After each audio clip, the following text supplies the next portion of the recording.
Commemoration of the Marikana killings. 34 miners were killed during a confrontation with police. The tragedy sent shockwaves across the country and the world. For more on tomorrow's commemoration, we're joined live by our reporter Sello Tatai, who's in Marikana.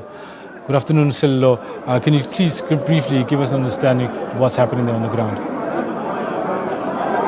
Well, good afternoon, Kendall. As you can see behind me, the stage is set, the marquees are set here for tomorrow's big day. You'll remember that on the 16th of August in 2012, 34 mine workers were killed during a confrontation with police. The events that unfolded pre and post Marikana became a subject of intense investigation by the Marikana Commission of Inquiry, which was headed by retired Judge Ian Falam.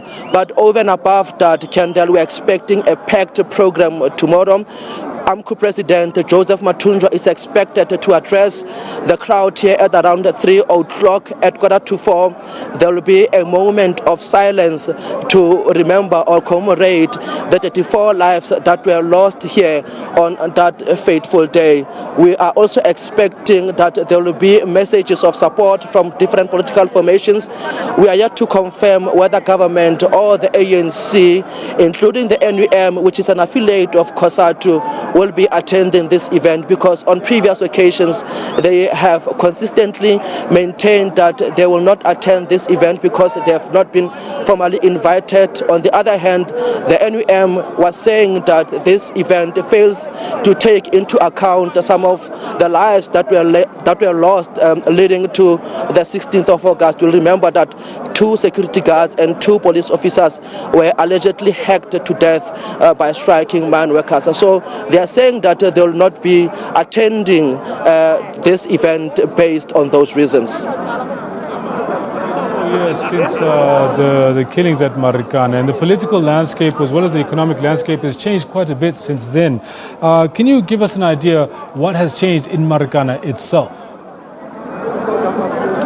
Well, indeed, if you look at the political landscape since 2012, it has significantly changed. The NUM lost its majority status to AMCU, and from 2013 we started seeing political parties like the EFF coming here, making promises, galvanizing support ahead of the local government elections and the previous elections which were held in 2004, and that translated into making the EFF an official opposition party in the Northwest Provincial Legislature.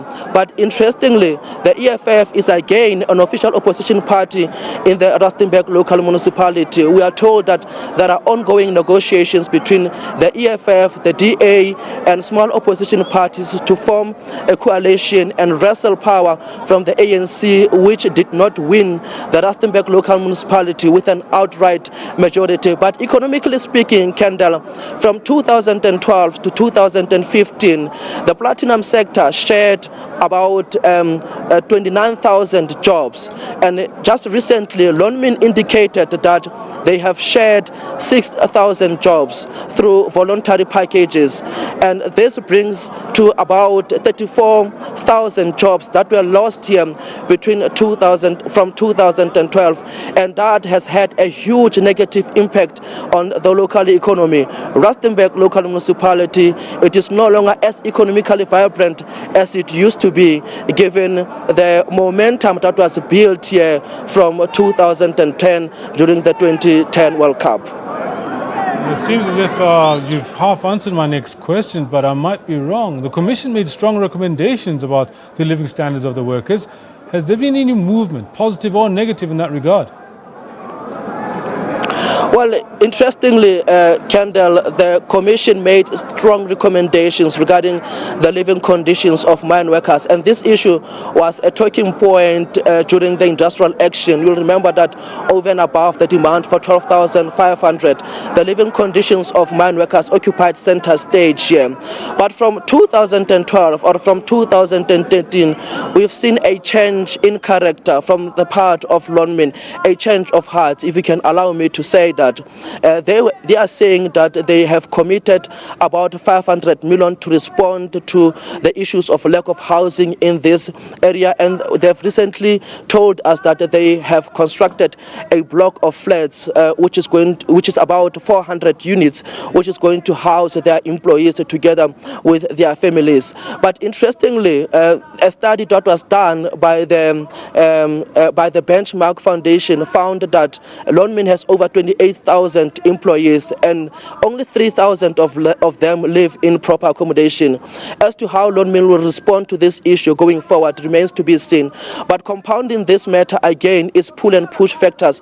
There are lots of people who come here in Marikana, in Rustenburg, here at the Platinum Belt, in search of economic opportunities, and that creates a bottleneck in terms of how mining companies, including the municipality, are dealing with this matter. But going forward, we'll see how this matter is going to pan out. But you'll remember that these companies have also been criticized for not adhering to the dictates of the mining charter, particularly in terms of responding to the challenge of housing through social labor plans and corporate social investments.